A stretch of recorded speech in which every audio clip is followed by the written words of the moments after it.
देखिए दोस्तों, आज की वीडियो आपके लिए बहुत ही ज़्यादा इंपॉर्टेंट होने वाली है। प्लीज़ इस वीडियो में जो कुछ भी मैं आपको बताने वाला हूं, अगर आप दोस्तों कल एग्जाम में मेरी इस बात को अगर आप फॉलो करते हैं ना, तो आप दोस्तों काफ़ी अच्छे नंबर ला सकते हैं। अब कैसे ला सकते हैं? ऑनलाइन एग्जाम में दोस्तों स्टूडेंट क्या गलती करते हैं, ये आप ना करें। क्योंकि जो स्टूडेंट दोस्तों ऑनलाइन एग्जाम फर्स्ट टाइम देते हैं, उन्हें बिल्कुल भी टाइम का नहीं पता चल पाता है।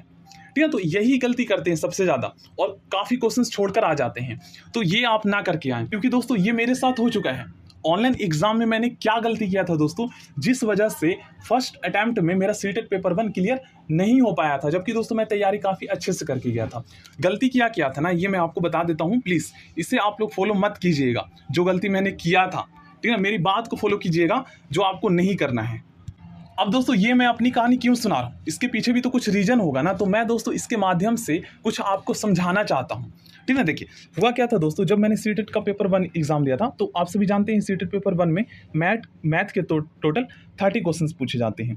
ठीक ना, तो 30 और आपको 150 मिनट दिया जाता है और 150 क्वेश्चंस करने होते हैं। और आपके एग्जाम में जो है आपको 2 घंटे का टाइम दिया जाएगा और 150 क्वेश्चंस करने हैं। टाइम कम है और क्वेश्चन ज़्यादा है। तो हुआ क्या था, मैथ के 30 क्वेश्चन करने में दोस्तों मैं 50 मिनट लगा दिया था। अब 50 मिनट 30 क्वेश्चन करने में ही लगा दिया।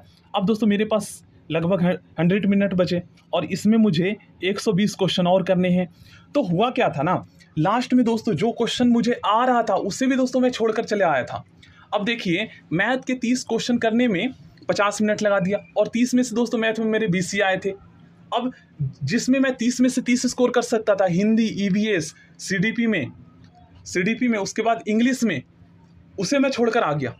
मतलब इंग्लिश के मेरे क्वेश्चन छूट गए थे, बाकी सारे हो गए थे। तो इंग्लिश में मैं 30 में से 30 स्कोर कर सकता था, लेकिन और 30 मिनट में ही कर सकता था। लेकिन दोस्तों मैथ के क्वेश्चंस करने में 50 मिनट लगा दिए और वो भी 20 ही नंबर आए।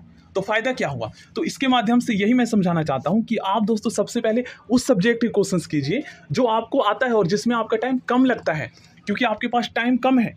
120 मिनट में आपको 150 क्वेश्चंस करने हैं। तो आप टारगेट कर लीजिए कि मुझे जो है ना 110 नंबर लाने हैं। अगर आप 110 भी लेकर आ जाते हैं तो इजीली गवर्नमेंट डाइट कॉलेज में एडमिशन हो जाएगा, क्योंकि इस बार लगभग 10 से 11 हज़ार स्टूडेंट ने फॉर्म फिल किए। ये मैंने लिस्ट से चेक किया था, कैलकुलेट किया था।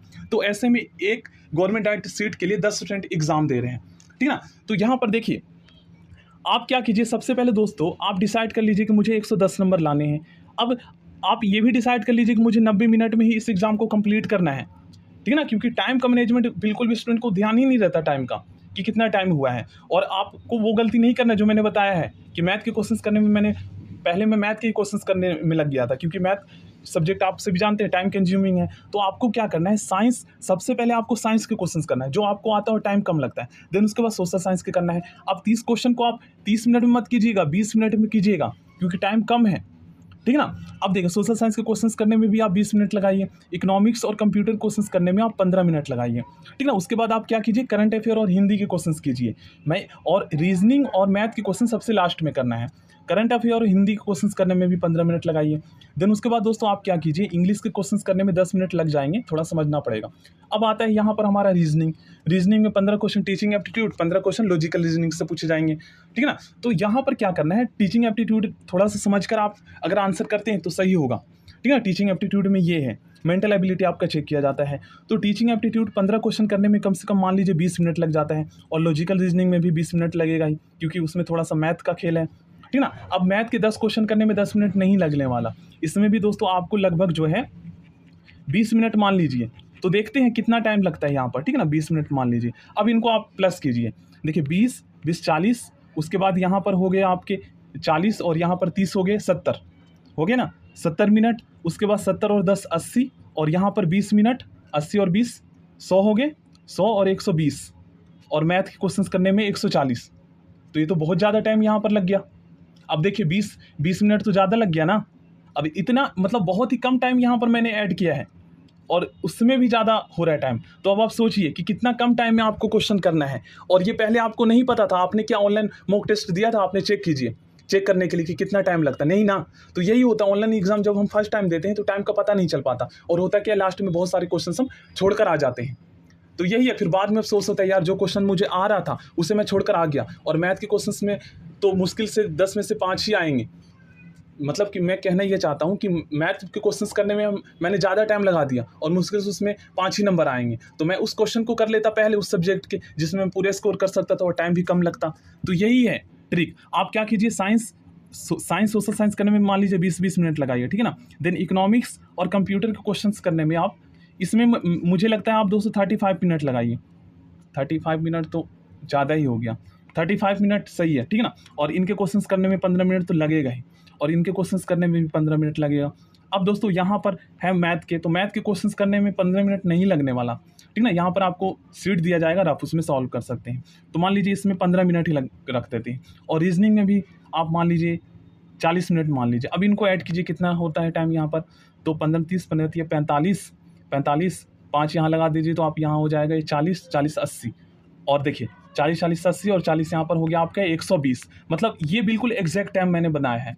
मतलब इन दोनों को करने में आपको 35 मिनट ही देने हैं, 35 मिनट ही लगाना है, इससे ज़्यादा नहीं लगाना है। सोचिए कि आपको 2 क्वेश्चन 1 मिनट के अंदर अंदर करना पड़ेगा, तो आप क्या कीजिएगा, देखिए निगेटिव मार्किंग नहीं है, तो इसका बेनिफिट ये है कि जो क्वेश्चंस आपको नहीं आ रहा है तो सोचने में टाइम मत लगाइए, जो लग रहा है उसको टिक कर दीजिए और आगे बढ़िए, क्योंकि निगेटिव मार्किंग नहीं है तो नंबर आपके डिडक्ट नहीं होंगे। अगर गलत हो जाते तो नंबर डिडक्ट नहीं होंगे, सही हो जाते तो नंबर मिल जाएंगे। तो करते जाइए आप, ठीक है ना। उसके बाद आप इकोनॉमिक्स और कंप्यूटर क्वेश्चंस आप 15 मिनट में इसको कीजिए जल्दी से, वहाँ पर टाइमर चलता रहेगा।